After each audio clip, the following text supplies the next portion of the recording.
রাষ্ট্রের সর্বোচ্চ সাংবিধানিক পদে থাকা ব্যক্তির এক সাক্ষাৎকার, আর তাতেই তৈরি হয়েছে রাজনৈতিক অঙ্গনে নতুন বিতর্ক। রাষ্ট্রপতি মোহাম্মদ শাহাবুদ্দিনের সাম্প্রতিক বক্তব্য নিয়ে গভীর উদ্বেগ জানিয়েছে বাংলাদেশ জামায়াতে ইসলামী।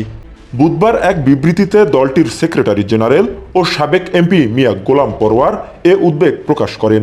বিবৃতিতে তিনি বলেন, রাষ্ট্রপতি পদটি দেশের সর্বোচ্চ সাংবিধানিক পদ। এ পদে অধিষ্ঠিত ব্যক্তির প্রতিটি বক্তব্য ও পদক্ষেপ জাতির জন্য অত্যন্ত গুরুত্বপূর্ণ এবং তা রাষ্ট্রীয় শপথ ও গোপনীয়তা রক্ষার নীতিমালার সঙ্গে সম্পৃক্ত।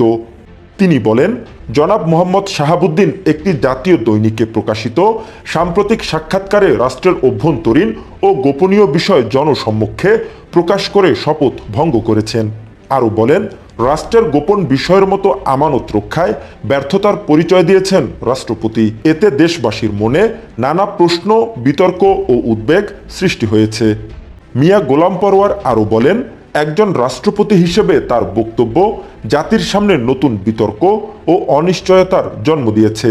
সংবিধান, রাষ্ট্রীয় শপথ এবং সাংবিধানিক ধারাবাহিকতার প্রশ্নে তিনি জাতিকে বিভ্রান্তির মধ্যে ফেলেছেন বলেও মন্তব্য করেন তিনি। বিবৃতিতে বলা হয়, রাষ্ট্রপতি পদে থেকে এমন বক্তব্য প্রদান রাষ্ট্রের মর্যাদা ও ভাবমর্যাদার সঙ্গে অসামঞ্জস্যপূর্ণ। এছাড়া রাষ্ট্র পরিচালনায় স্বচ্ছতা, জবাবদিহিতা ও সাংবিধানিক শালীনতা বজায় রাখার উপর গুরুত্বারোপ করা হয়। দেশের বর্তমান রাজনৈতিক প্রেক্ষাপটে দায়িত্বশীল ব্যক্তিদের সংযত ও পরিমিত বক্তব্য দেওয়ার আহ্বান জানানো হয়েছে।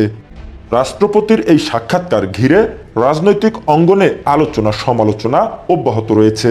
পরিস্থিতি কোন দিকে মোড় নেয় এখন সেটি দেখার বিষয়।